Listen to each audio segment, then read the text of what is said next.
الحمدللہ وکفا والصلاة والسلام علی عبادہ الذین اصطفیٰ خصوصاً علی افضلہم وخاتم النبیین محمد الامین وعلی آلہ وصحبہ اجمعین اما بعد فاعوذ باللہ من الشیطان الرجیم بسم اللہ الرحمن الرحیم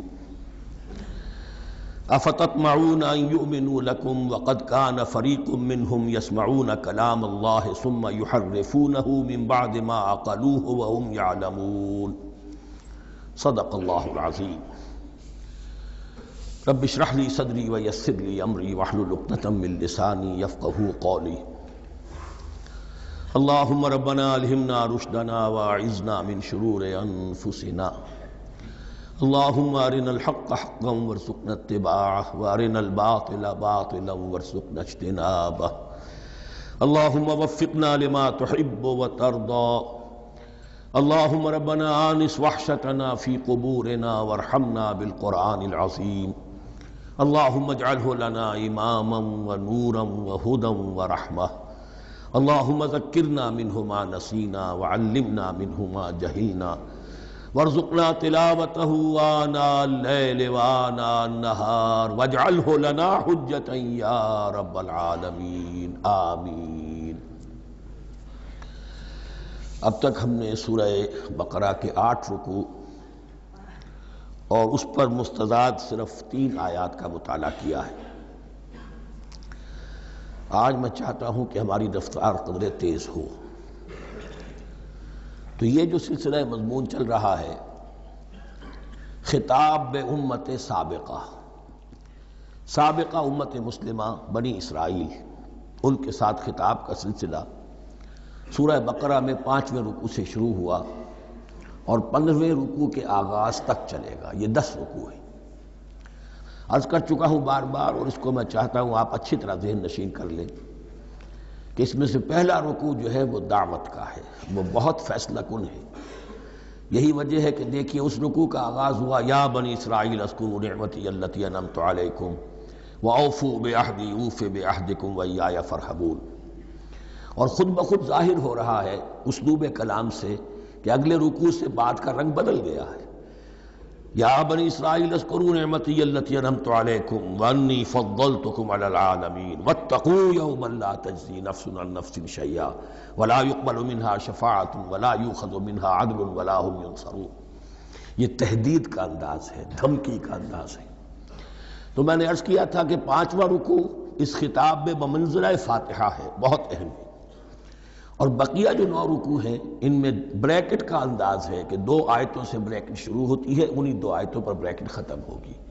یہ ملامت کا خطاب ہے، اور ان کے خلاف ایک مفصل فرد قرارداد جرم جو ہے وائد کی گئی ہے، جس کے نتیجے میں وہ اس منصب سے معزول کر دیے گئے جس پر 2000 برس سے فائز تھے، اور ان کی جگہ پر اب امت محمد، نئی امت مسلمہ علی صاحب الصلاۃ والسلام، اب اس کا نصب، اس کی انسٹالیشن اور اس کی انسٹالیشن سیریمنی کے طور پر تحویل قبلہ کا معاملہ۔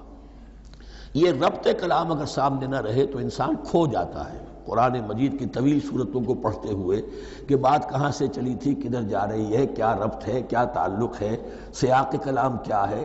اس کو میں اس لیے بار بار، حالانکہ مجھے معلوم ہے کہ وقت کم ہے، لیکن میں اس چیز کو زیادہ اہمیت دے رہا ہوں۔ اب ان 9 رکوعوں کے مضامین میں کچھ تو واقعات ہیں، تم نے یہ کیا، تم نے یہ کیا، تم نے یہ کیا۔ ظاہر بات ہے ترجمہ تو کرنا ہوگا، کچھ مختصر وضاحت بھی کرنی ہوگی، لیکن ان کے تفصیل میں جانے کی ضرورت نہیں ہے۔ لیکن آپ نے دیکھا کہ کچھ واقعات کے بعد پھر کچھ ایسے یونیورسل ٹروتھس بیان ہوئے ہیں، ایسے عظیم حقائق کہ جو ابدی حقائق ہیں، ان کا کسی وقت سے، کسی قوم سے، کسی خاص گروہ سے تعلق نہیں، وہ تو اصول ہیں، سنت اللہ ہم انہیں کہہ سکتے ہیں، یہ اللہ کے جو عام قوانین ہیں، قواعد ہیں اس کائنات میں۔ ایک تو قوانین ہے طبعیہ، فزیکل لاز، ایک مورل لاز ہے کہ جو اس دنیا میں اللہ تعالیٰ کی طرف سے کار فرما ہے۔ تو جہاں وہ مورل لاز آتے ہیں جنہیں آپ کہا کرتے تھے جب بچپن میں کہانی پڑھی اور کہانی کے بعد لکھا اس کا مورل لیسن کیا ہے، اس کہانی سے سبق کیا حاصل ہوا، تو تھوڑے تھوڑے وقفے کے بعد وہ آیات آتی ہیں کہ جو اس گویا کہ اس سلسلہ کلام کے اندر یہ انتہائی اہمیت کی حامل ہیں، اس لیے کہ وہ یونیورسل اہمیت کی حامل ہیں، اور ان میں در حقیقت ایک رہنمائی پوشیدہ ہے موجودہ امت مسلمہ کے لیے۔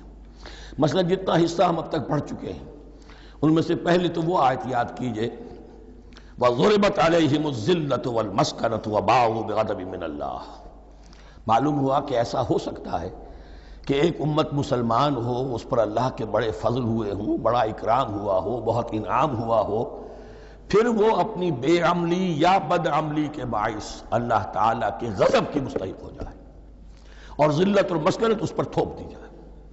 یہ ایک یونیورسل ٹروتھ وہاں سے نکل آیا کہ ہمیں سوچنا ہوگا، یہ ایک لمحہ فکریہ ہے امت مسلمہ کیا کہ کیا ہم تو کہیں آج اس پوزیشن میں نہیں ہیں۔ حدیث میں آپ کو سنا چکا ہوں لَيَأْتِيَنَّ عَلَىٰ أُمَّتِي مَا أَتَىٰ عَلَىٰ بَنِي إِسْرَائِيلَ حَسْبَ النَّعْلِ بِالنَّعْلِ۔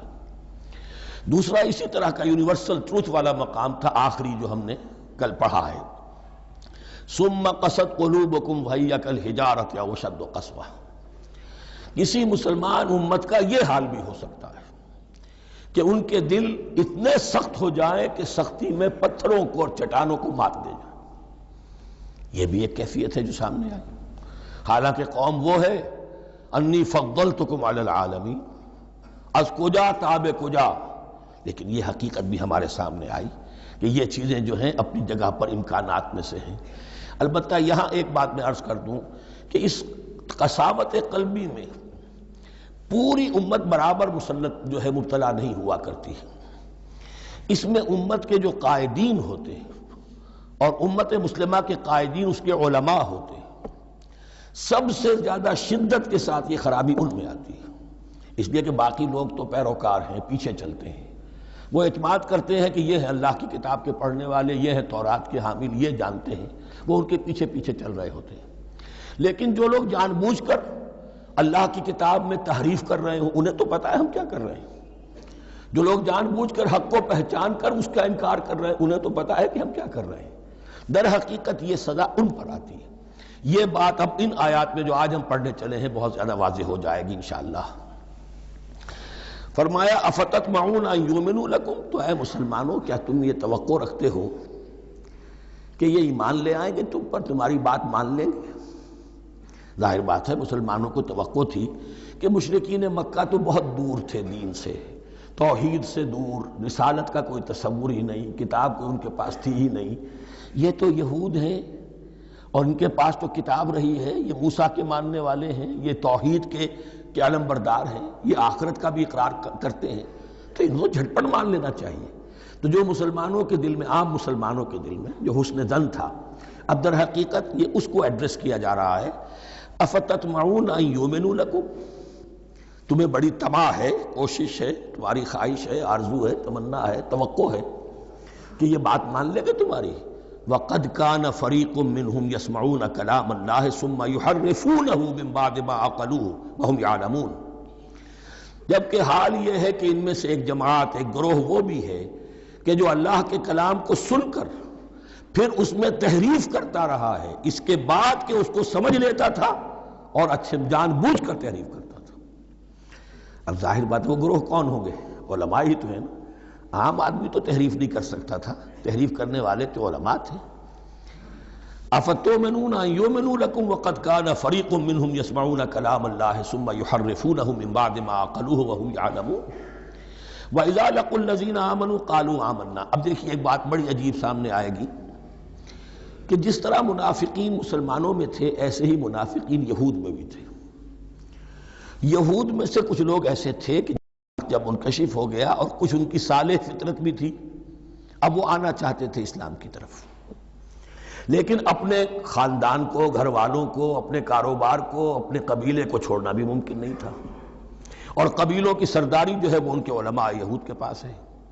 تو دل ان کے کچھ صاف ساتھ آ چکے تھے اہل ایمان کے، اور جب وہ اہل ایمان سے ملتے تھے تو کبھی کبھی باتیں بھی بتاتے، ہاں یہ بات جو محمد کہہ رہے یہ تورات میں لکھی ہوئی تھی، واقعی یہ بات یوں ہی تھی۔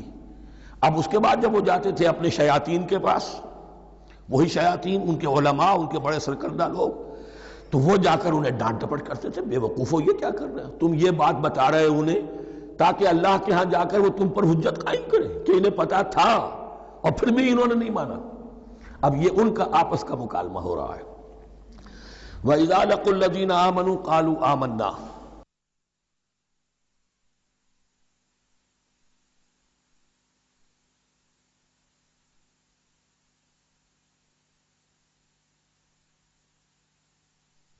اور ان میں سے کچھ لوگ ہیں کہ جب ملتے ہیں اہل ایمان سے تو وہ کہتے ہیں ہم ایمان لے آئے۔ وَإِذَا خَلَا بَعْضُهُمْ إِلَىٰ بَعْضٍ، اور جب وہ خلوت میں ہوتے ہیں ایک دوسرے کے ساتھ، قالوا، وہ کہتے ہیں أَتُحَدِّثُونَهُمْ، کیا تم بتا رہے ہو ان کو، بِمَا فَتَحَ اللَّهُ عَلَيْكُمْ، وہ باتیں جو اللہ نے کھولی ہیں تم پر، لِيُحَاجُّوكُمْ بِهِ عِندَ رَبِّكُمْ، کہ وہ تم پر حجت قائم کریں تمہارے رب کے پاس، کہ اللہ اس نے مانا تھا کہ ہاں تورات میں یہ ہے، تو تم ذرا عقل سے کام لو، اور یہ حقیقتیں جو تورات کے ذریعے سے ہمیں معلوم ہے ان مسلمانوں کو مت بتاؤ۔ اس پر اللہ کا تبصرہ کیا ہے؟ افلا تعقلون، یہ تو ابھی انہی کا قول ختم ہوا کہ کیا تم عقل نہیں ہے کہ تم ایسا بیوقوفی کا کام کر رہے ہو؟ اولا یعلمون، یہ تبصرہ اللہ کا ہے، تو کیا یہ لوگ نہیں جانتے ان اللہ یعلم ما یسرون وما یعلنون، کہ اللہ تو جانتا ہے وہ سب کچھ بھی جو وہ چھپاتے ہیں اور وہ سب کچھ بھی جسے وہ ظاہر کرتے ہیں۔ تو چاہے یہ باتیں مسلمانوں کو بتاؤ نہ بتاؤ، اللہ کی طرف سے تو محاسبہ ہو ہی جانا ہے، لہذا یہ بھی ان کی ناسمجھی کی دلیل ہے۔ اب آ رہی ہے وہ اصل اہم بات جو میں نے آج ابتدا میں بیان کر دی تھی، وَمِنْهُمْ أُمِّيُّونَ، ان میں سے بھی ایک طبقہ تو ہے ان پڑھ لوگوں کا۔ اب دیکھیے امی اصل میں تو ایک طرح سے کہنا چاہیے کہ مشرکین عرب کے لیے لفظ ہے قرآن مجید میں، کیوں؟ ان کے اندر پڑھنے لکھنے کا رواج بھی نہیں تھا، کوئی آسمانی کتاب بھی ان کے پاس نہیں تھی۔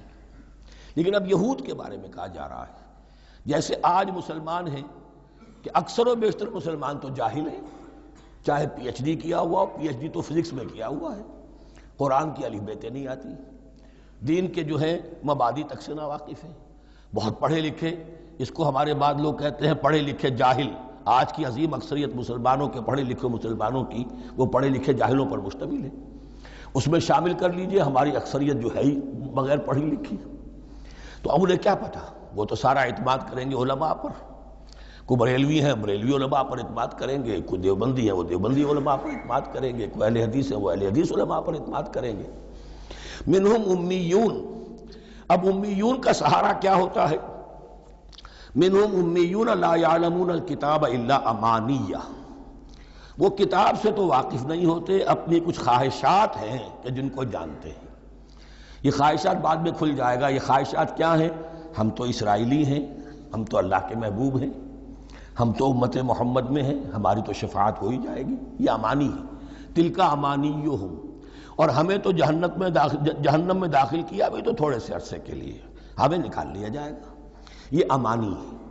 تو ان کے پاس تو یہ تو ان امانی، امنیہ کہتے ہیں خواہش، امانی اس کی جمع ہے، یہ اپنی خواہشات، انگریزی کا لفظ صحیح تعبیر کرے گا وشفل تھنکنگ، یہ اپنی اس وشفل تھنکنگ کے سہارے جی رہے ہیں، علم ان کے پاس ہے ہی نہیں۔ وَإِنْهُمْ إِلَّا يَظُنُّونَ، اور وہ نہیں کچھ کر رہے مگر ظن و تخمین، گمان ہے، ان کے اپنے من گھڑت خیالات ہیں۔ فَوَيْلٌ لِّلَّذِينَ يَكْتُبُونَ الْكِتَابَ بِأَيْدِيهِمْ، تو اصل ہلاکت اور بربادی اور ویل کے بارے میں بعض روایات یہ بھی آئی ہیں کہ وہ جہنم کا وہ طبقہ ہے جس سے خود جہنم پناہ مانگتی ہے، سخت ترین۔ تو وہ ویل، وہ تباہی جو ہے ان کے لیے ہے جو کتاب لکھتے ہیں اپنے ہاتھ سے، ثم یقولون ھذا من عند اللہ، اور پھر کہتے ہیں یہ اللہ کی طرف سے ہے، لیشتروا بہ ثمنا قلیلا، تاکہ کو حاصل کر لیں اس سے کچھ بڑی گھٹیا سی حقیر سی قیمت، یعنی فتویٰ نویسی جس کا معاملہ ہے۔ اب کوئی شخص آیا، اس نے ایک رائے پوچھی، انہوں نے اپنا جو بھی ہے وہ لکھا اور کہا یہی دین کا تقاضا ہے، بس یہی علم ہے، یہی اللہ کی بات ہے۔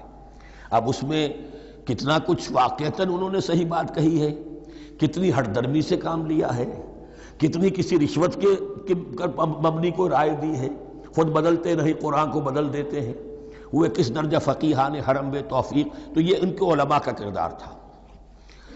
ثم یقولون ھذا من عند اللہ لیشتروا بہ ثمنا قلیلا فویل لہم مما کتبت ایدیہم، تو ہلاکت اور بربادی ہے ان کے لیے اس چیز سے کہ جو ان کے ہاتھوں نے لکھی۔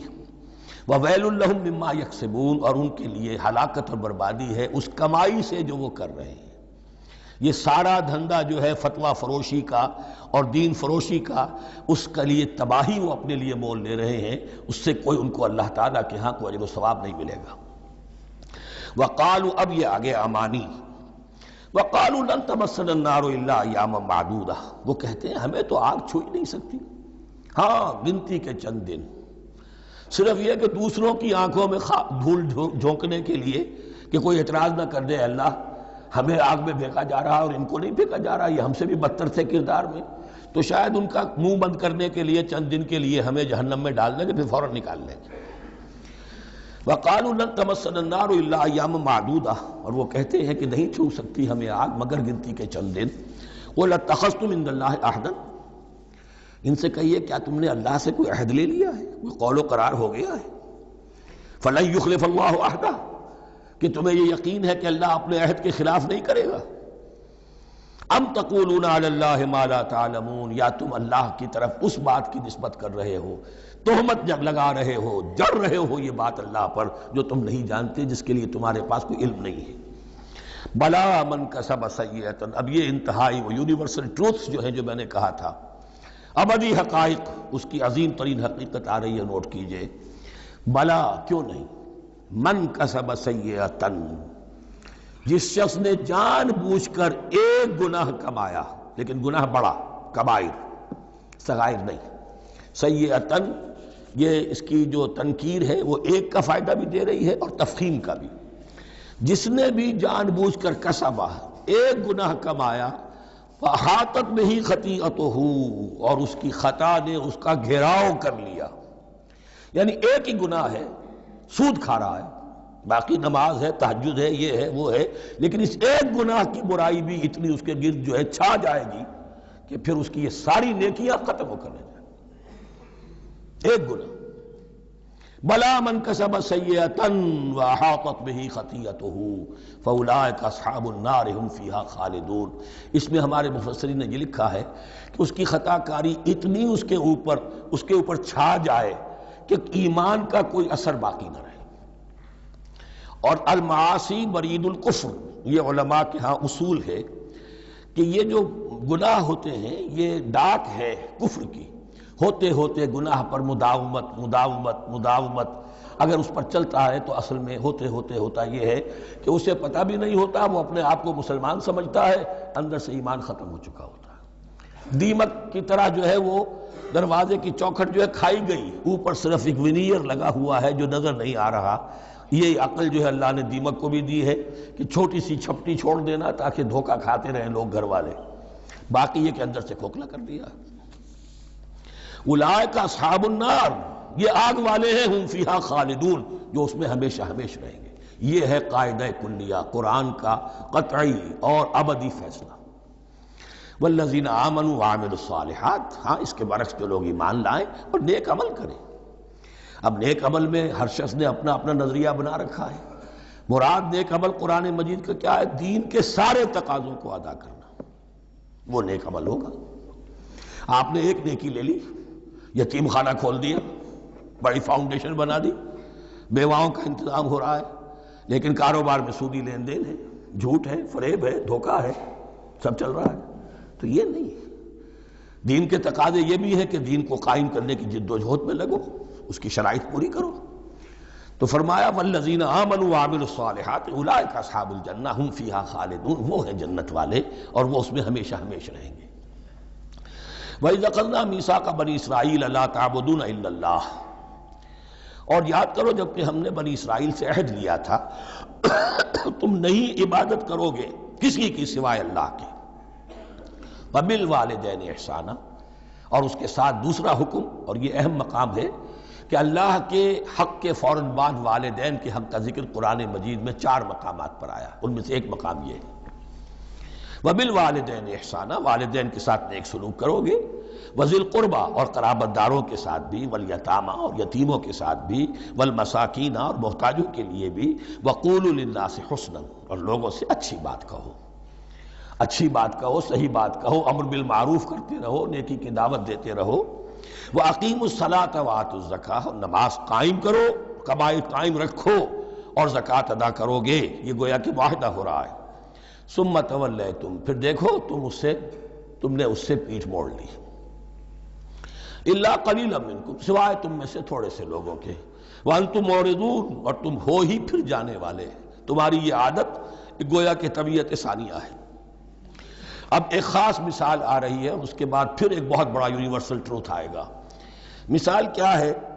اللہ نے ان سے ایک عہد لیا تھا، وَإِذْ أَخَذْنَا مِيثَاقَكُمْ، ہم نے تم سے یہ عہد بھی لیا تھا، لَا تَسْفِكُونَ دِمَاءَكُمْ، دیکھو اپنا خون نہیں بہاؤ گے، یعنی آپس میں جنگ نہیں کرو گے، لڑو گے نہیں، تم بنی اسرائیل ایک وحدت بن کر رہو گے، جیسے کہ قرآن مجید میں آیا ہے انما المؤمنون اخوۃ، تم بھائی بھائی ہو، لا تسفکون دماءکم، اپنا خون نہیں بہاؤ گے، ولا تخرجون انفسکم من دیارکم، اور نہ ہی تم نکالو گے اپنے کچھ لوگوں کو ان کے گھروں سے۔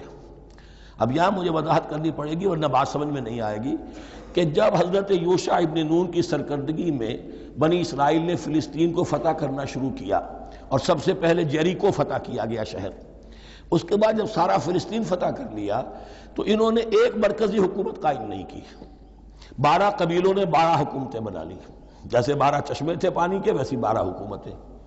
اب ظاہر بات ہے جہاں 12 حکومتیں ہوں گی تو وہ طوائف الملوکی جس کو کہتے ہیں، آپس کی کھٹ پٹ ہوتی تھی، جنگیں ہوتی تھی، پھر ان میں سے ایک دوسرے پر حملہ کر کے وہاں کے لوگوں کو نکال باہر کرتے تھے، بھاگنے پر مجبور کر دیتے تھے، تو یہ تھی ان کی کیفیت۔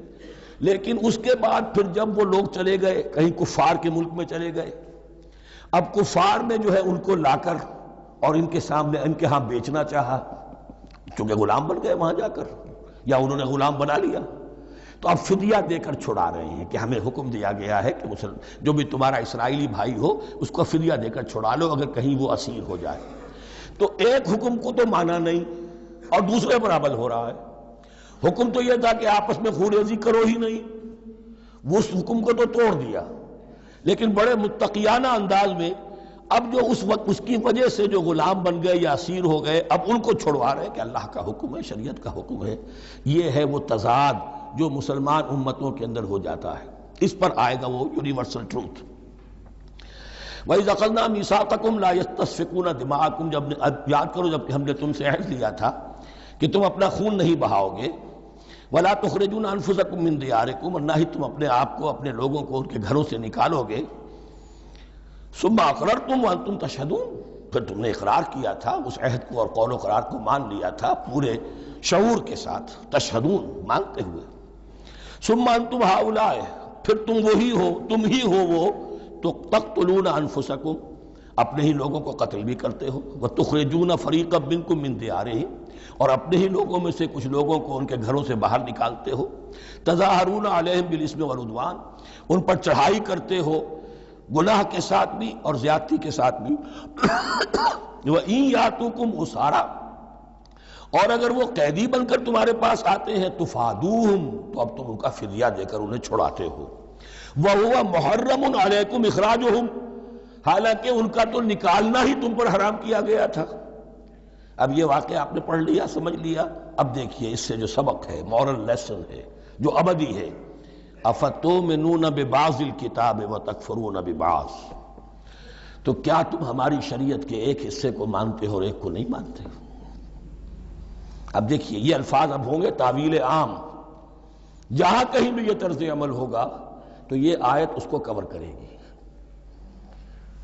افتؤمنون ببعض الکتاب وتکفرون ببعض، تو کیا تم مانتے ہو ہماری کتاب کے ایک حصے کو اور ایک کو نہیں مانتے؟ فما جزاء من یفعل ذلک منکم، تو نہیں ہے کوئی سزا اس کی جو یہ حرکت کرے تم میں سے، الا خزی فی الحیات الدنیا، سوائے اس کے کہ دنیا کی زندگی میں رسوائی ہو، ذلت ہو، ویوم القیامہ، اور قیامت کے دن یردون الی اشد العذاب، وہ لوٹا دیے جائیں شدید ترین عذاب میں، وما اللہ بغافل عما تعملون، اور اللہ تعالیٰ غافل نہیں ہے اس سے جو تم کر رہے ہو۔ آج امت مسلمہ پر 100% یہ آیت منطبق ہو رہی ہے، پورے دین پر چلنے کو تیار نہیں، ہر گروہ نے کوئی ایک شے حلال کر لی اپنے لیے، ملازم پیشہ طبقہ ہے، رشوت حلال ہے، کیا کرے اس کے بغیر گزارا نہیں ہوتا، کاروباری طبقہ ہے، سود کیا کرے اس کے بغیر تو یہ کاروبار چلتا نہیں، فلاں ہر ایک کے لیے، ہر ایک نے یہ جو طوائف ہے ان سے جا کے پوچھیے، وہ بھی کہتے ہیں کیا کریں ہم، ہمارا یہ دھندا ہے، ہم بھی محنت کرتی ہیں، مشقت کرتی ہیں۔ ابھی ٹی وی پر میں نے دیکھا بنگال کی پروسٹیچیوٹس مسلمان جو ہیں ان کے کچھ انٹرویوز لیے گئے کہ ہم پر کیوں پابندی عائد کرنے کی کوشش کی جا رہی ہے، یہ بھی ایک محنت ہے جو ہم کرتی ہیں۔ اور یہ کہ ان میں سے آپ کو یہ بھی معلوم ہے کہ ان میں سے بعض ایسی ہوتی ہیں وہ جب محرم کے دن آئیں گے کالے کپڑے پہنیں گی، جلوسوں کے ساتھ ہوں گی، اور یہ مزاروں کے اوپر اکثر و بیشتر وہی ہوتی ہیں، دمال کھیلتی ہیں، جو کچھ کرتی ہیں وہ نیکی ان کے ہاں بھی ہے۔ تو نیکی اور بدی کا ایک امتزاج ہے۔ کل دین جب تک وہ نہ ہو تو اس کی سزا یہ ہے خزی فی الحیات الدنیا، وہ ہمارے اوپر ہے۔ ضربت علیہم الذلۃ والمسکنہ، وہ خز اور وہ ذلت اور مسکنہ تھوپ دی گئی ہے۔ باقی رہ گیا قیامت کا معاملہ، فیوم القیامت یردون الی اشد العذاب، شدید ترین عذاب میں۔ تو اپنے طرز عمل سے تو ہم اس کے مستحق ہو گئے ہیں، باقی اللہ تعالیٰ کی رحمت جو ہے دستگیری فرما لے اس کا اختیار ہے۔ لیکن دھمکی کا پھر انداز دیکھیے، وَمَا اللَّهُ بِغَافِلٍ عَمَّا تَعْمَلُونَ، اللہ غافل نہیں ہے اس سے جو تم کر رہے ہو۔ ہر سال عمرہ فرما کے آ رہے ہیں، کس رقم سے فرما کر آ رہے ہیں یہ اللہ کو معلوم ہے، یہ حلال سے کمائی تھی یا حرام سے۔ رمضان مبارک میں حرم میں پہلی صف میں جگہ ریزرو کرائی ہوئی ہے سیٹھ صاحب نے، اور وہاں کے شرطوں کو بھی رشوتیں دیتے ہیں، اور وہ سمجھتے ہیں کہ ہم تو سارا نہا دھو کر آ گئے، سال بھر جو بھی حرام کمائی کی تھی سب پاک ہو گئی۔ اللہ نا واقف نہیں ہے، اللہ تمہاری داڑھیوں سے دھوکہ نہیں کھائے گا، اللہ تمہارے اماموں سے اور ابا اور قبا سے دھوکہ نہیں کھائے گا۔ He knows you through and through. He sees you through and through. وَمَا اللَّهُ بِغَافِلٍ عَمَّا تَعْمَلُونَ أُولَٰئِكَ الَّذِينَ اشْتَرَوُا الْحَيَاةَ الدُّنْيَا بِالْآخِرَةِ، یہ وہ لوگ ہیں جنہوں نے دنیا کی زندگی اختیار کر لی ہے آخرت کو چھوڑ کر۔ فَلَا يُخَفَّفُ عَنْهُمُ الْعَذَابُ وَلَا هُمْ يُنصَرُونَ، تو اب ان کے لیے نہ تو ان سے عذاب میں تخفیف کی جائے گی اور نہ ان کی کوئی مدد کی جائے گی۔ وَلَقَدْ آتَيْنَا مُوسَى الْكِتَابَ وَقَفَّيْنَا مِن بَعْدِهِ بِالرُّسُلِ، اور ہم نے موسیٰ کو کتاب دی تورات، اور قفینا من بعدہ بالرسل، اور پھر اس کے بعد پے بپے لگاتار ہم رسول بھیجتے رہے۔ ایک بات نوٹ کر لیجئے گا، لفظ رسول اور لفظ نبی میں کچھ فرق ہے، اس وقت تفصیل میں جانے کا موقع نہیں ہے، لیکن یہ تین جوڑے الفاظ کے ایسے ہیں قرآن مجید کی اصطلاحات کے کہ وہ تینوں مترادف کے طور پر بھی استعمال ہو جاتے ہیں اور علیحدہ علیحدہ اپنا مفہوم بھی رکھتے ہیں۔ اور اس کا ایک اصول یہ علماء نے بنایا ہے کہ اذا اجتمع تفرقا واذا تفرقا اجتمع۔ ایک ہے ایمان اور اسلام، اب یہ بھی مسلم مومن ایک ہی شے ہے، لیکن یہ کہ ایک شے تو نہیں ہے، کچھ فرق بھی ہے۔ کہیں جہاں ان دونوں الفاظ کو لایا جائے گا بالمقابل تو فرق نظر آ جائے گا، لیکن عام طور پر مسلم کی جگہ مومن، مومن کی جگہ مسلم استعمال ہو جائے گا۔ call the rose by any name it will smell as sweet۔ اس طرح جہاد اور قتال کا معاملہ ہے، دو الفاظ ہیں، مختلف ہیں، مفہوم جدا بھی ہے لیکن ایک دوسرے کی جگہ آ بھی جائیں گے۔ تیسرے نبی اور رسول، فرق ہے، ہر نبی رسول نہیں ہوتا، ہر رسول نبی ہے، یعنی نبی عام ہے، رسول خاص ہے۔ نبی کو جب کسی خاص قوم کی طرف معین طور پر بھیج دیا جاتا ہے تب وہ رسول ہو جاتا ہے، اس سے پہلے اس کی حیثیت ایک ولی اللہ کی ہے، بہت اعلیٰ درجے کا اللہ کا دوست اور ولی جس پر وحی آ رہی ہے۔ عام ولی اللہ میں اور نبی میں فرق یہ ہے، ان پر وحی آتی ہے، ان پر وحی نہیں آتی۔ لیکن اس نبی کو اگر اب آپ بھیج دیں گے کہ جاؤ اذهب الى فرعون، اب وہ رسول ہو گئے، جاؤ اب مدین کی طرف، الى مدین اخاہم شعیبا، اب رسول ہو گئے۔ تو یہ فرق ہے نبی اور رسول کا۔ جیسے آپ کے ہاں سی ایس پی کارڈر ہے، اب وہ ڈی سی بھی لگ سکتا ہے، کہیں وہ جوائنٹ سیکرٹری لگا ہوا ہے، کہیں ناپسندیدہ آدمی ہے تو او ایس ڈی لگایا ہوا ہے کہیں، لیکن اس کا کارڈر برقرار رہے گا، سی ایس پی تو ہے وہ۔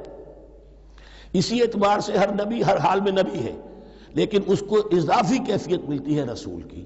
اور ایک بات یہ نوٹ کر لیجئے، نبیوں کو قتل بھی کیا گیا ہے، رسول قتل نہیں ہو سکتے۔ اللہ کا فیصلہ یہ ہے کہ لَأَغْلِبَنَّ أَنَا وَرُسُلِي، میں اور میرے رسول تو غالب آ کر رہیں گے۔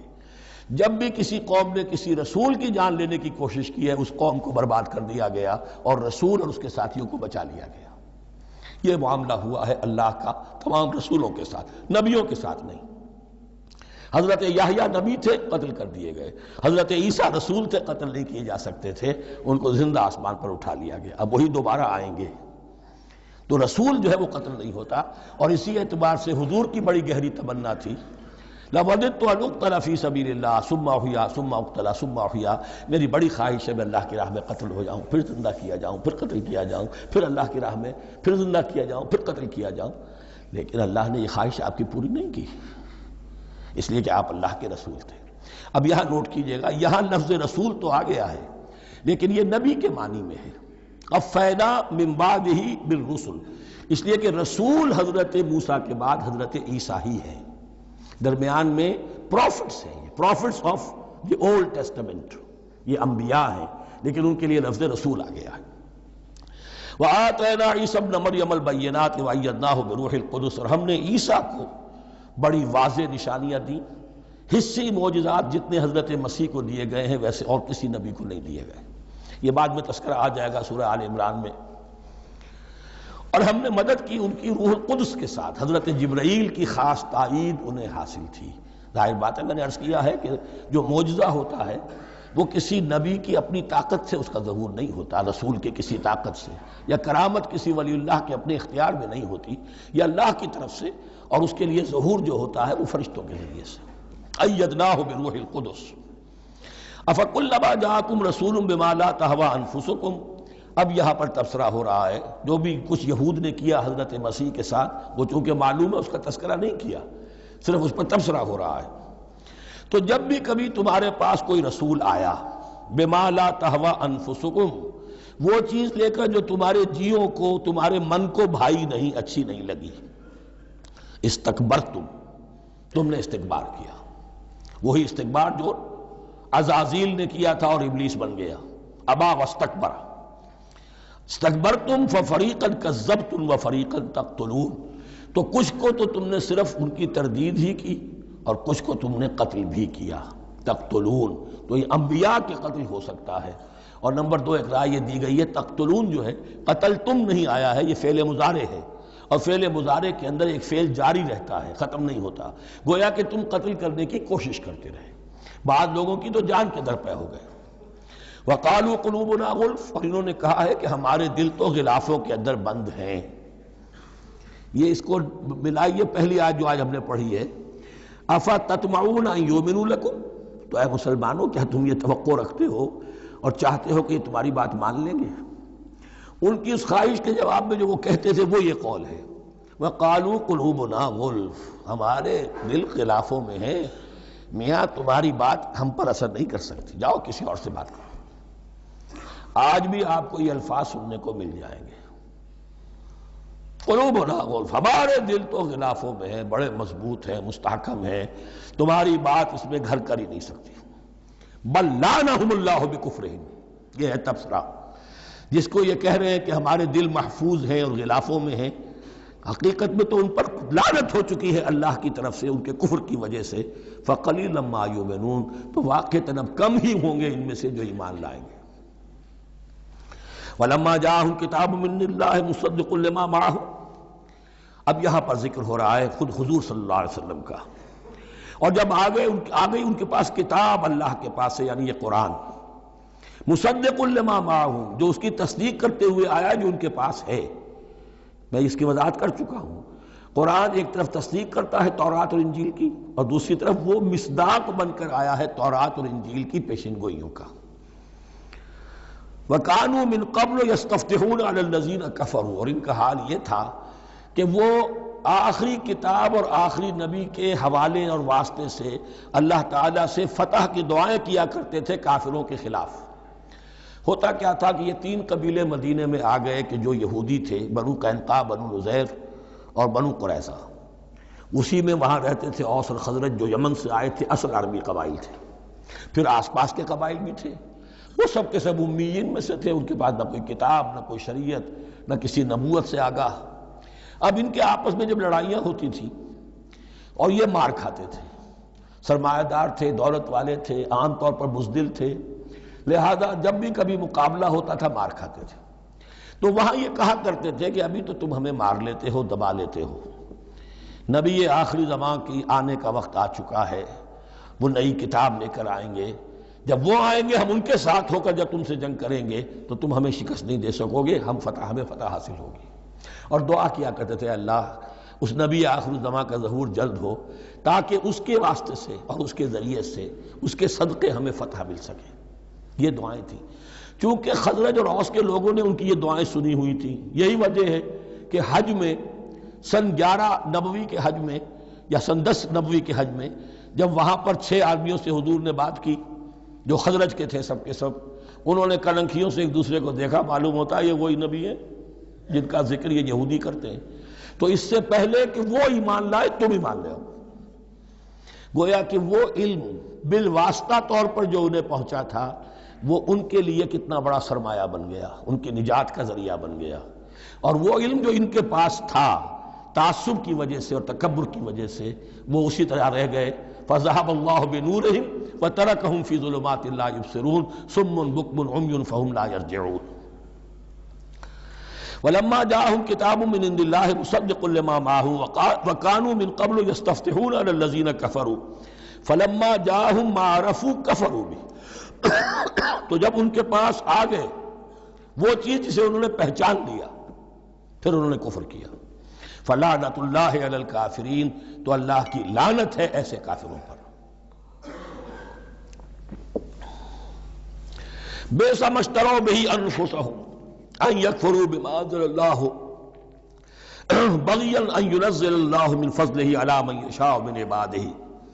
بہت بری شے ہے جس کے عوض کہ انہوں نے اپنی جانوں کو فروخت کر دیا، یعنی دنیا کا حقیر سا نفع، یہاں کی حقیر سی مسندیں، یہاں کا جو بھی چودراہٹیں ہیں، جو بھی ان کی حیثیت ہے، صرف اس کا قربانی دینے کو تیار نہیں۔ یہی تو سبب ہے، اس کی وجہ سے کفر کر رہے ہیں پہچان کر۔ تو بری ہے وہ شے جس کے لیے انہوں نے اپنے آپ کو بیچ دیا۔ ان یکفروا، کہ وہ کفر کر رہے ہیں اس وجہ سے، بما انزل اللہ بغیًا، جو اللہ نے نازل فرمایا ہے، اور کفر کیوں کر رہے ہیں اس زدم زدہ میں، ان ینزل اللہ من فضلہ علی من یشاء من عبادہ، کہ اللہ تعالیٰ نے نازل کر دیا ہے اپنے اس فضل میں سے اپنے بندوں میں سے جس پر چاہا۔ وہ اس امید میں تھے کہ وہ اسرائیلی ہی ہوگا۔ جب 1400 برس تک نبوت ہمارے پاس رہی، اب فترت کا زمانہ ہے، 600 برس گزر گئے، اب آخری نبی آنا ہے، ان کو گمان یہ تھا وہ ہم میں سے ہی ہوگا۔ یہاں یہ ہوا کہ یہ رحمت اللہ کی اور یہ فضل جو ہے بنی اسماعیل پر ہو گیا۔ اس کی وجہ سے زدم زدہ بغین، اس بغین کے لفظ کو اچھی طرح نوٹ کر لیجئے، یہ اختلاف جو ہوتا ہے دین میں اس کا اصل سبب یہ بغین کا لفظ آئے گا بار بار قرآن مجید میں۔ یہ بغین کیا ہے؟ جسے عہد حاضر کے ایک خاص جو مکتب فکر ہے سائیکالوجی کا، ایڈلر کا، اس میں یہ قرار دیا گیا ہے کہ انسان کے جو موٹیوز ہیں، جو اس کا انسٹنکٹس ہیں، ان میں ایک بہت پاورفل موٹیو جو ہے to dominate, urge to dominate. میں اس کی بات کیوں مانوں، یہ کیوں نہ میری مانے، یہ ڈومینیشن۔ تو بغین، بغیہ کے معنی بھی ہے حد سے بڑھنا، تجاوز کرنا۔ تو وہ اپنی حد سے بڑھ کر دوسروں کے اوپر روب گاٹھنے کے لیے یہ سارا انہوں نے کیا، اس وجہ سے کہ بنی اسماعیل کے ایک شخص محمد صلی اللہ علیہ وسلم پر اللہ تعالیٰ نے یہ رحمت نازل فرما دی۔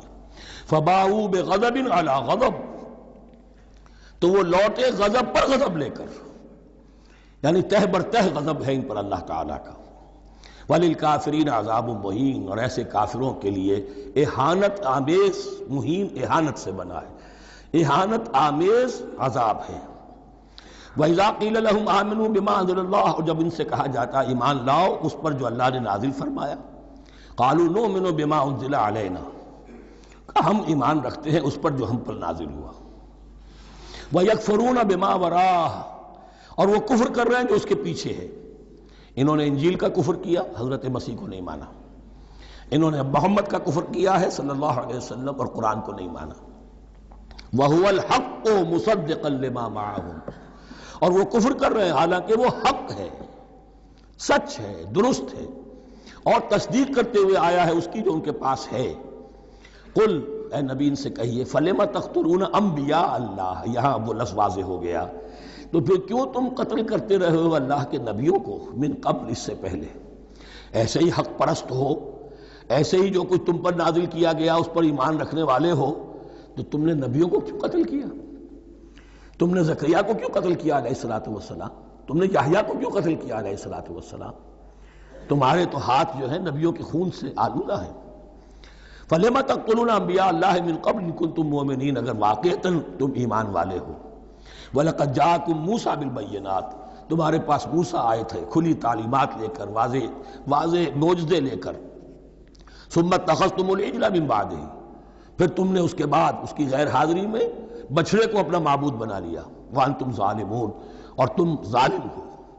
وَإِذْ أَخَذْنَا مِيثَاقَكُمْ وَرَفَعْنَا فَوْقَكُمُ الطُّورَ، یاد کرو جب کہ ہم نے تم سے عہد لیا تھا اور تمہارے اوپر کوہ طور کو معلق کر دیا تھا۔ خُذُوا مَا آتَيْنَاكُمْ بِقُوَّةٍ، پکڑو اس کو مضبوطی کے ساتھ جو ہم نے تمہیں دیا ہے۔ وَاسْمَعُوا، اور سنو۔ قَالُوا سَمِعْنَا وَعَصَيْنَا، انہوں نے کہا ہم نے سنا اور نافرمانی کی۔ یہ ان کی ایک اور بیماری تھی، الفاظ کو ذرا سا چکر دے کر ایسے پڑھنا کہ مفہوم جو ہے بالکل بدل جائے۔ کوئی اعتراض کرے تو کہے گا کوئی شخص کہ اپنے کانوں کا جا کے میل نکلوائیے، میں نے تو اطعنا کہا تھا، آپ کو عصینا سننے میں آ گیا۔ لیکن وہ اپنے لوگ جو ہوتے تھے ان کے منافقوں کے، اور آپس میں جو ہوتے تھے وہی منافق اس وقت حضرت موسیٰ کے ساتھ، کردار تو ایک ہی رہا ہے ہمیشہ سے۔ اس کردار کے لوگ جو ہیں یہ حرکتیں کرتے تھے، اور پھر ان سے سرزنش کی جاتی کہ بھائی ہم نے تو کہا تھا سمعنا واطعنا، آپ کے اپنی سماعت میں کوئی خلل ہوگا۔ قالوا سمعنا وعصینا، ہم نے سنا اور ہم نے رد کیا، نافرمانی کی۔ وَأُشْرِبُوا فِي قُلُوبِهِمُ الْعِجْلَ بِكُفْرِهِمْ، اور ان کے اس کفر کی پاداش میں یا کفران نعمت کی سزا کے طور پر ان کے دلوں میں بچھڑے کی محبت اور تقدس جو ہے وہ پلا دیا گیا۔ قُلْ بِئْسَ مَا يَأْمُرُكُمْ بِهِ إِيمَانُكُمْ إِن كُنتُم مُؤْمِنِينَ، کہیے ان سے بری ہیں یہ باتیں، برا ہے وہ جس کا کہ حکم دے رہا ہے تمہیں تمہارا ایمان کے ساتھ یہ حرکتیں۔ ان کنتم مومنین، اگر تم مومن ہو تو کیا ایمان کے ساتھ یہ حرکتیں ممکن ہوتی ہیں؟ قل ان كانت لكم الدار الآخرة عند الله خالصة من دون الناس فتمنوا الموت ان كنتم صادقین۔ پھر یہ ایک یونیورسل ٹروتھ آ رہا ہے، بہت اہم، اس کو کرتے ہوئے خود انٹروسپیکشن کی ضرورت ہے پڑھتے ہوئے، کیونکہ ان کا یہ خیال تھا نحن ابناء اللہ واحباؤہ، ہم تو اللہ کے بڑے چہیتے ہیں، بڑے لاڈلے ہیں، اولیاء ہیں، ہم پسندیدہ لوگ ہیں، we are the chosen people of the Lord, یہ ان کا کہنا جو ہے یہ تو ان کی بڑی کھلی بات ہے۔ اور ان کا کہنا ہے کہ آخرت کا گھر تو ہمارے لیے ہے ہی ہے، اٹھا لو۔ اب دیکھیے لٹمس ٹیسٹ ان کے سامنے رکھا جا رہا ہے، لیکن یہ لٹمس ٹیسٹ میرے اور آپ کے لیے بھی ہے۔ قل ان كانت لكم الدار الآخرة عند اللہ خالصة من دون الناس، اے نبی ان سے کہیے کہ اگر تمہارے لیے آخرت کا گھر اللہ کے پاس خالص کر لیا گیا ہے دوسرے لوگوں کو چھوڑ کر، یعنی تمہاری ریزرویشن ہو چکی ہے وہاں، تمہارے لیے تو جنت ہی جنت ہے، فتمنوا الموت ان کنتم صادقین، تو اگر تم سچے ہو تو تمہیں موت کی تمنا کرنی چاہیے، موت کی تمنا کرو۔ اگر اتنا ہی یقین ہے جنت میں داخل ہونے کا تو دنیا میں رہنا تم پر گراں ہونا چاہیے۔ یہاں کی تو بہت سی کلفتیں ہیں، بہت سی محنتیں ہیں، مشقتیں ہیں، کتنی کتنی کوفت اٹھانی پڑ جاتی ہے۔ یقین اگر ہو کہ آخرت ہے اور وہاں میرا مقام جنت میں ہے تو زندگی تو لائبلٹی معلوم ہونی چاہیے، ایسٹ معلوم نہیں ہونا چاہیے۔ پھر تو دنیا سجن نظر آنی چاہیے، جیسا کہ حدیث میں فرمایا گیا الدنیا سجن المومن و جنت الکافر، یعنی کم سے کم یہ کہ دنیا میں زیادہ رہنے کی آرزو تو نہ ہو، یہ کم سے کم ہے۔ آخرت پر ایمان، اور اگر اپنا معاملہ اللہ کے ساتھ خلوص پر ہے، دھوکے بازی پہ نہیں ہے، بل الانسان علی نفسہ بصیرہ، ہر انسان کو معلوم ہے میں کہاں کھڑا ہوں، آپ کا دل آپ کو بتا دے گا آپ اللہ کے ساتھ دھوکے بازی کر رہے ہیں یا آپ کا معاملہ اللہ کے ساتھ خلوص و اخلاص پر مبنی ہے۔ اگر یقین ہے کہ خلوص و اخلاص پر ہے تو پھر تو یہ ہے کہ زندگی ایسٹ نہیں لائبلٹی، اور دنیا باغ نہیں قید خانہ نظر آنا چاہیے، اور اس میں انسان رہتا ہے ایک مجبوراً اللہ نے بھیجا ہے رہنا ہے، جو جو اس کی طرف سے ذمہ داریاں عائد کی گئی ہیں وہ ادا کرنی ہے، لیکن یار رہنے کی خواہش یہ اگر ہے تو یا تو آخرت پر ایمان نہیں یا اپنا اللہ کے ساتھ معاملہ خلوص اور اخلاص پر مبنی نہیں. دس از دی لٹمس ٹیسٹ. فَتَمَنَّوُا الْمَوْتَ إِن كُنتُمْ صَادِقِينَ وَلَن يَتَمَنَّوْهُ أَبَدًا، اور یہ ہرگز نہیں کریں گے تمنا اس کی موت کی، بِمَا قَدَّمَتْ أَيْدِيهِمْ، بسبب ان کرتوتوں کے جو ان کے ہاتھوں نے آگے بھیجے ہوئے ہیں. ہر شخص کو معلوم ہے میں نے کیا کمائی کی ہے، کیا بھیجی ہے. وَاللَّهُ عَلِيمٌ بِالظَّالِمِينَ، اور اللہ ان ظالموں سے بخوبی واقف ہے. وَلَتَجِدَنَّهُمْ أَحْرَصَ النَّاسِ عَلَىٰ حَيَاةٍ، اور تم انہیں دیکھو گے اس دنیا کی زندگی پر تمام انسانوں سے بڑھ کر حریص ہے. وَمِنَ الَّذِينَ أَشْرَكُوا، یہاں تک کہ مشرکوں سے زیادہ حریص ہے. اور یہ بات صحیح ہے. اہل ایمان کے ساتھ مقابلہ مشرکین نے کیا، کھل کر میدان میں آ کر کیا، ڈٹ کر کیا، اپنی جانیں اپنے باطل معبودوں کے لیے قربان کی. یہودی نہیں لڑ سکے، من ورائے جدر، فصیلوں کے پیچھے سے اور ادھر سے، لیکن سامنے آ کر مقابلہ نہیں کر سکے، اس لیے کہ انہیں جانیں بہت عزیز تھی. وَلَتَجِدَنَّهُمْ أَحْرَصَ النَّاسِ عَلَىٰ حَيَاةٍ وَمِنَ الَّذِينَ أَشْرَكُوا، حتیٰ یہ کہ مشرکین سے بھی زیادہ یہ دنیا کی زندگی کے حریص ہیں. يَوَدُّ أَحَدُهُمْ لَوْ يُعَمَّرُ أَلْفَ سَنَةٍ، ان میں سے ہر ایک کی یہ خواہش ہے کہ کسی طرح اس کی عمر 1000 برس ہو جائے. وَمَا هُوَ بِمُزَحْزِحِهِ مِنَ الْعَذَابِ أَن يُعَمَّرَ، اور اگر ان کو معمر کر بھی دیا جائے، طویل زندگی دے بھی دی جائے، تو عذاب سے تو چھٹکارا نہیں ملے گا. آخرت تو بالآخر تو آنی ہے. واللہ بصیر بما یعملون، اور اللہ دیکھ رہا ہے جو کچھ کہ وہ کر رہے ہیں. قل من کان عدوا لجبریل فإنہ نزلہ علی قلبک. اب جیسا کہ میں نے عرض کیا کہ ان کا خیال یہ تھا کہ آخری نبوت کا وقت تو قریب ہے، ہوگا وہ کوئی اسرائیلی، ہوگا ہم میں سے. معاملہ ہو گیا تلپٹ. اللہ نے ان کی آزمائش اتنی بڑی کر لی کہ جنہیں حقیر سمجھتے تھے، بڑی امیین ہیں، ان پڑھ ہیں، نہ ان کے پاس کتاب، نہ کوئی شریعت، نہ کوئی قانون، نہ کوئی ضابطہ، کچھ بھی نہیں. اللہ نے ان میں سے ایک آدمی کو، ایک شخص کو چن لیا. لہذا ان کے لیے اب ان کے اندر دشمنی پیدا ہوئی. کس سے؟ گالیاں دینے لگے حضرت جبرائیل کو، اس نے دشمنی کی ہے ہمارے ساتھ. آ تو رہا تھا پیغام ہم میں سے کسی کے لیے، لے گیا ادھر. اور یہ بات آپ کو شاید بڑی عجیب لگے، لیکن یہ کہ شیخ احمد سرہندی رحمۃ اللہ علیہ نے اپنے مکاتیب میں یہ لکھا ہے کہ اہل تشیع کا ایک فرقہ ایسا بھی رہا ہے، میں نہیں جانتا کہ آج بھی ہے یا نہیں ہے، جس کو غرابیہ کہتے تھے. غرابیہ، ان کا عقیدہ یہ تھا کہ حضرت محمد صلی اللہ علیہ وسلم اور حضرت علی رضی اللہ تعالی عنہ، ان کی ارواح بالکل ایک دوسرے کے ایسے مشابہ تھیں جیسے ایک کوا دوسرے کوے کے مشابہ ہوتا ہے. غراب کوے کو کہتے ہیں. تو جبریل دھوکہ کھا گئے. وہ وہی اللہ نے بھیجی تھی علی کے لیے، لے گئے محمد کے پاس صلی اللہ علیہ وسلم. تو یہ بات جو شیخ احمد سرہندی کی لکھی ہوئی غرابیہ فرقہ ان کا، مجھے یہ نہیں معلوم کہ اب بھی ہیں یا نہیں ہے، لیکن یہ بات یہود کے ہاں جو ہے وہ موجود تھی. اور بات جان لیجئے، لَيَأْتِيَنَّ عَلَىٰ أُمَّتِي مَا أَتَىٰ عَلَىٰ بَنِي إِسْرَائِيلَ حَسْبَ النَّعْلِ بِالنَّعْلِ، اس کی حقیقت اور سے اور منکشف ہوتی چلی جائے گی. تو اب یہاں فرمایا قُلْ مَنْ كَانَ عَدُوًّا لِجِبْرِيلَ، اے نبی کہہ دیجئے جو کوئی بھی دشمن ہو گیا ہو جبرائیل کا، فَإِنَّهُ نَزَّلَهُ عَلَىٰ قَلْبِكَ بِإِذْنِ اللَّهِ، تو اس نے تو نازل کیا ہے اس قرآن کو آپ کے دل پر اللہ کے حکم سے. جبرائیل کا اپنا اختیار تو نہیں تھا. مُصَدِّقًا لِمَا بَيْنَ يَدَيْهِ، اور یہ تصدیق کرتے ہوئے آیا ہے اس کی جو اس کے سامنے موجود ہے. وَهُدًى وَبُشْرَىٰ لِلْمُؤْمِنِينَ، اور ہدایت اور بشارت ہے اہل ایمان کے لیے. اور اس کے بعد اب فرمایا جا رہا ہے کہ اللہ اور اس کے رسول اور اس کے ملائکہ یہ ایک آرگینک ہول ہیں، یہ ایک جماعت ہے. ان میں کوئی رکھنا نہیں ہو سکتا، ان میں کوئی اختلاف نہیں ہو سکتا. اگر کوئی جبریل کا دشمن ہے تو وہ اللہ کا دشمن ہے، اگر کوئی اللہ کے سچے رسول کا دشمن ہے تو وہ اللہ کا دشمن ہے، جبریل کا بھی دشمن ہے. من کان عدوا للہ وملائکتہ ورسلہ وجبریل ومیکال فإن اللہ عدو للکافرین. تو کان کھول کر سن لو، جو کوئی بھی دشمن ہے اللہ کا اور اس کے فرشتوں کا اور اس کے رسولوں کا اور جبرائیل کا اور میکائیل کا، تو اللہ تعالیٰ کی طرف سے بھی اعلان ہے کہ اللہ ایسے کافروں کا دشمن ہے. وَلَقَدْ أَنزَلْنَا إِلَيْكَ آيَاتٍ بَيِّنَاتٍ، اور اے نبی ہم نے آپ کی طرف نازل کر دی ہیں روشن آیات. وَمَا يَكْفُرُ بِهَا إِلَّا الْفَاسِقُونَ، اور انکار نہیں کرتے ان کا مگر وہی کہ جو سرکش ہے. وَمَا يُضِلُّ بِهِ إِلَّا الْفَاسِقِينَ، تیسرے رکوع میں جو سورہ بقرہ کے الفاظ آئے تھے. اب کلما عہدوا عہدا نبذہ فریق منہم، تو جب بھی کبھی انہوں نے کوئی عہد کیا، اللہ سے میثاق کیا، اللہ کے رسولوں سے کوئی عہد کیا، نبذہ فریق منہم، ان میں سے ایک گروہ نے اس معاہدے کو پھینک دیا اٹھا کر، بل اکثرہم لا یؤمنون، بلکہ ان کی اکثریت جو ہے ایمان سے خالی ہے، جیسا کہ حال آج امت مسلمہ کا ہے۔ مسلمان ہیں، ایمان حقیقی، ایمان قلبی، یقین والا ایمان وہ کتنوں کو حاصل ہے؟ ڈھونڈ اب ان کو چراغ رخ زیبا لے کر۔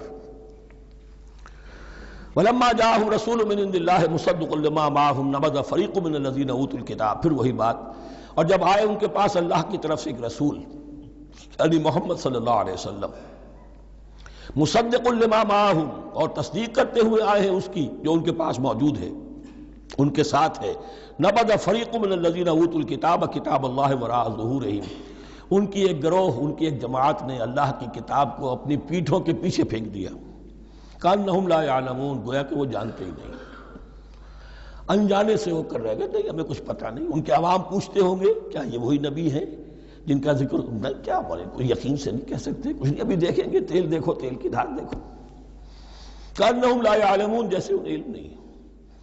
وَاتَّبَعُوا مَا تَتْلُو الشَّيَاطِینُ عَلَىٰ مُلْکِ سُلَیمان، اب ایک اور حقیقت نوٹ کیجئے، جب کسی مسلمان امت میں دین کی اصل حقیقت، اصل تعلیمات سے بہت پیدا ہوتا ہے تو رجحان کدھر ہو جاتا ہے؟ جادو، ٹونا، ٹوٹکا، تعویذ، عملیات، قرآن کی عملیات۔ قرآن اترا تھا کسی اور کے لیے، کام کے لیے، یہ اس کو ذریعہ بناتے ہیں دشمن کو زیر کرنے کے لیے۔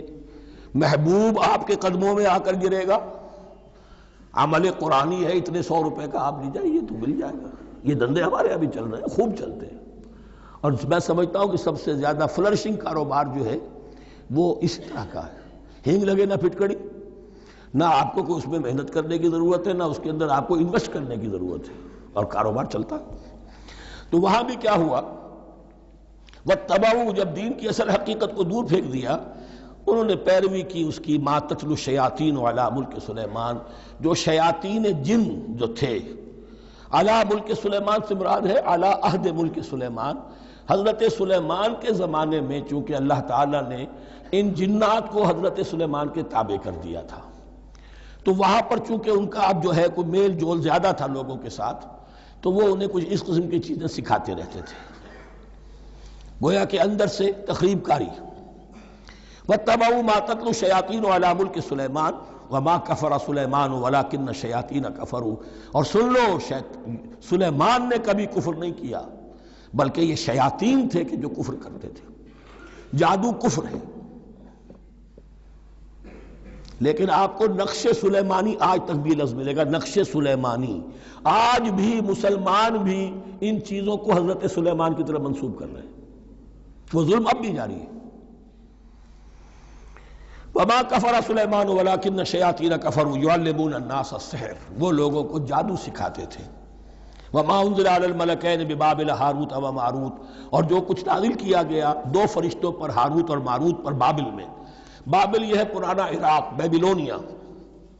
نبوکدنضر بھی بیبلونیا کا بادشاہ تھا، نمرود بھی بیبلونیا کا بادشاہ تھا۔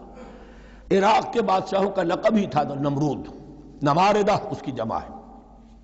تو حضرت سلیمان کی حکومت جب تھی تو وہاں پر یہ لوگ جنات جو ہیں وہ اس قسم کی تخریب کاری کر رہے تھے، تو اللہ تعالیٰ نے آخری آزمائش کے لیے 2 فرشتوں کو زمین پر اتارا، اور وہ انسانی شکل میں لوگوں کو جادو سکھاتے تھے، بتاتے بھی جاتے تھے دیکھو جادو کفر ہے، ہم سے مت سیکھو، لیکن اس کے باوجود لوگ سیکھتے تھے، تو گویا کہ ان پر اتمام حجت ہو گیا کہ اب ان کے اندر خباثت جو ہے پوری طریقے سے گھر کر چکی ہے۔ وَمَا يُعَلِّمَانِ مِنْ أَحَدٍ، اور وہ نہیں سکھاتے تھے کسی کو بھی، حَتَّى يَقُولَا إِنَّمَا نَحْنُ فِتْنَةٌ فَلَا تَكْفُرْ، یہاں تک کہ وہ کہہ دیتے تھے کہ دیکھو ہم تمہاری آزمائش کے لیے بھیجے گئے ہیں، ہم فتنہ ہیں، تو تم کفر مت کرو۔ فَيَتَعَلَّمُونَ مِنْهُمَا مَا يُفَرِّقُونَ بِهِ بَيْنَ الْمَرْءِ وَزَوْجِهِ، تو وہ سیکھتے تھے ان دونوں سے وہ شے کہ جس کے ذریعے سے تفریق کر سکیں ایک شخص اور اس کی بیوی کے درمیان، تفرقہ ڈالنا گھروں کے اندر، فساد۔ اب بھی یہ عورتوں کے اندر یہ کام بڑی تیزی کے ساتھ چلتے ہیں، تعویذ اور دھاگے اور کیا کوئی گنڈے چلتے ہیں۔ وما هم بضارین بہ من احد، اور نہیں تھے وہ ضرر پہنچانے والے کسی کو کچھ بھی الا باذن اللہ۔ ایمان کا تقاضا یہ ہے کہ چاہے کوئی دوا ہو وہ بھی باذن رب کام کرے گی، ورنہ نہیں۔ کوئی اور اسباب طبیعیہ ہیں، ان کے بھی اثرات ظاہر ہوں گے اگر اللہ چاہے گا، اس کے بغیر کچھ نہیں ہو سکتا۔ جادو کا بھی اثر ہوگا تو اللہ کے اذن سے ہوگا۔ تو بندہ مومن کو ڈٹے رہنا چاہیے اور مقابلہ کرنا چاہیے۔ وما هم بضارین بہ من احد الا باذن اللہ ویتعلمون ما یضرهم ولا ينفعهم، اور وہ سیکھتے تھے ان سے وہ چیزیں جو ان کے لیے مضرت بخش تھیں، ضرر پہنچانے والی اور انہیں نفع نہیں پہنچاتی تھی۔ وَلَقَدْ عَلِمُوا لَمَنِ اشْتَرَاهُ مَا لَهُ فِي الْآخِرَةِ مِنْ خَلَاقٍ، حالانکہ یہ بات ان کے علم میں آ چکی تھی کہ جس نے بھی اس چیز کو حاصل کیا، جادو سیکھا، اس کا پھر آخرت میں کوئی حصہ نہیں ہے۔ وَلَبِئْسَ مَا شَرَوْا بِهِ أَنفُسَهُمْ، اور بری تھی وہ چیز جس کے لیے انہوں نے اپنے آپ کو فروخت کر دیا۔ لَوْ كَانُوا يَعْلَمُونَ، کاش کہ انہیں علم ہوتا۔ وَلَوْ أَنَّهُمْ آمَنُوا وَاتَّقَوْا، اور اگر وہ ایمان رکھتے اور تقوی کی روش اختیار کرتے، لَمَثُوبَةٌ مِّنْ عِندِ اللَّهِ خَيْرٌ، تو بدلہ پاتے اللہ کی طرف سے بہت ہی اچھا، بہت خیر۔ لَوْ كَانُوا يَعْلَمُونَ، کاش کہ ان کو معلوم ہوتا۔ یا ایھا الذین آمنوا لا تقولوا رائنا وقولوا انظرنا واسمعوا، اب ایک اور مثال ان کی، وہ تو تھے منافقین بنی اسرائیل جن کا ذکر ہوا، سمعنا وعصینا۔ اب یہاں یہ منافقین جو یہاں پر مسلمانوں میں شامل ہو گئے تھے، یہود کے زیر اثر لوگ، اور آ گئے ہیں مسلمانوں میں بھی۔ اب ان کا معاملہ کیا تھا؟ جب حضور صلی اللہ علیہ وسلم کی محفل میں بیٹھتے تھے تو جیسے ہوتا ہے، آپ نے کوئی بات فرمائی تو اگر فرض کیجئے کہ ادھر کے لوگوں نے نہیں سنی، بات سمجھ میں نہیں آئی، تو وہ ان سے درخواست کرتے تھے رعاینا، حضور ذرا ہماری رعایت کیجئے، بات کو دوبارہ دہرا دیجئے، ہماری سمجھ میں نہیں آیا۔ اب اس کا وہ کیا کرتے تھے یہودی، یا یہ ان کے یہودیوں کے زیر اثر منافقین، رعاینا، اے ہمارے چرواہے، گویا کہ دل میں خوش ہو رہے ہیں، خباثت نفس اس کو غذا مل رہی ہے، ہم نے تو رعاینا کہہ دیا۔ کسی نے اگر ٹوک دیا، بابا میں نے رعاینا کہا تھا، معلوم ہوتا ہے آپ کی سماعت میں کوئی خلل پیدا ہو چکا ہے، یہ انداز۔ تو مسلمانوں سے کہا جا رہا ہے، یہ واحد آیت ہے اس پورے سلسلے میں جس میں خطاب یا ایھا الذین آمنوا سے ہے، لیکن اصل میں روح سخن اب بھی بنی اسرائیل کی شرارت ہے۔ یا ایھا الذین آمنوا لا تقولوا رعاینا وقولوا انظرنا واسمعوا، دیکھو تم اس لفظ ہی کو چھوڑ دو، اے اہل ایمان تم مت کہا کرو رعاینا، تم کہا کرو انظرنا، اے نبی ہماری طرف توجہ فرمائیے یا ہمیں مہلت دیجیے۔ نظر کے دونوں معنی ہیں، دیکھنا ہمیں دیکھیے، اور انتظار بھی اسی سے بنا ہے، ذرا سی مہلت دیجیے۔ واسمعوا، اور دوسرے یہ کہ توجہ سے سنا کرو تاکہ دوبارہ پوچھنے کی ضرورت ہی پیش نہ آئے۔ وللکافرین عذاب علیم، اور ان کافروں کے لیے تو دردناک عذاب ہے۔ ما یود الذین کفروا من اہل الکتاب ولا المشرکین ان ینزل علیکم من خیر من ربکم، اور نہیں چاہتے وہ لوگ کہ جنہوں نے کفر کیا ہے اہل کتاب میں سے اور مشرکین میں سے بھی، کہ نازل ہو تم پر کوئی بھی خیر تمہارے رب کی طرف سے۔ یہ اہل کتاب بھی اور مشرکین مکہ بھی یہ جل رہے ہیں حسد میں، حسد کی آگ میں، کہ یہ کلام پاک تمہیں کیوں دے دیا گیا، یہ آخری منصب نبوت کا جو ہے، خاتم النبیین، یہ منصب جو ہے یہ انہیں کیوں مل گیا۔ وہ نہیں چاہتے کہ کوئی بھی خیر اللہ کی طرف سے تمہیں ملے۔ واللہ یختص برحمتہ من یشاء، حالانکہ یہ اللہ کا پریروگیٹو ہے، اللہ کا فیصلہ ہے، اللہ خاص کر لیتا ہے اپنی رحمت کے لیے جس کو چاہے، یہ اس کا فیصلہ ہے۔ واللہ ذو الفضل العظیم، اور اللہ تعالیٰ بڑے فضل والا ہے۔ ما ننسخ من آیت او ننسها نأت بخیر منها او مثلها، ہم نہیں منسوخ کرتے کسی بھی آیت کو یا اسے بھلواتے۔ ایک تو ہے ننسخ، منسوخ کر دینا، ایک ہے حافظے سے ہی کسی کے محو کر دینا۔ ما ننسخ من آیت او ننسها نأت بخیر منها، تو ہم اس کی جگہ پر اس سے بہتر لے آتے ہیں، او مثلها یا ویسی ہی لے آتے ہیں۔ الم تعلم ان اللہ علی کل شیء قدیر، کیا تم یہ نہیں جانتے کہ اللہ تعالیٰ ہر چیز پر قدرت رکھتا ہے، اسے ہر شے کا اختیار ہے۔ الم تعلم ان اللہ لہ ملک السماوات والارض، کیا تم نہیں جانتے کہ اللہ کے لیے ہی اختیار مطلق ہے، بادشاہی ہے آسمانوں اور زمین کی۔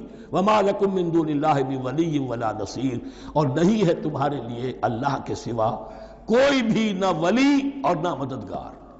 بارک اللہ لی ولکم فی القرآن العظیم ونفعنی وإیاکم بالآیات والذکر الحکیم۔